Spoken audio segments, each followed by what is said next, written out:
Good morning guys. So ari naman kita subong sa school. Kay white natapos ang aton nga garden. Na obra naman ta sang koral kay way patapos naton obra sang koral mga idol. Pero dapat matapos naton subong adlaw pero daw hindi gid matapos subong adlaw kay duwa lang kami makoral sa garden, no? Duwa lang kami nga laki. So pasensya na gid kundi matapos. So umpisaan ta na pagpiyak sang butong mga idol kay aton nga lansangan sang aton nga dala nga mga salog. Kay amat-amatan ta na pang takod sang salog.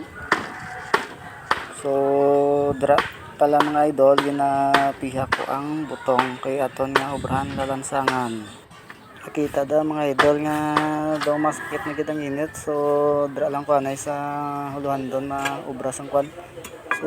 So dre galing mga idol, upod gali si Dods, si Migo Dods kay gakot ko sang hali ang buho para obrahon haligihan sang amon nga koral dira sa kilid sang eskwelahan sa may likod mga idol. Tama na ginamat-amatan mga idol ang koral para kung di man matapos ang mabilin sila na matapos amon nga ginobra nga koral. So aring gali mga idol, umpisa na kami sang koral kay nakatakot na kami sa lansangan kag may haligi na.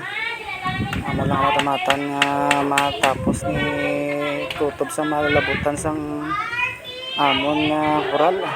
Kundi matapos buwas man galing mga idol balikon. So mataas na galida mga idol ang init to. Doon medyo masakit na idol pero sige lang. Tapusan na lang para matapos atong pagkural sa garden sa mga bata mga idol.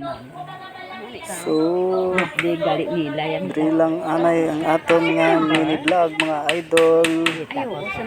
Sa sunod naman galing nga pag-upload ko sa video mga idol.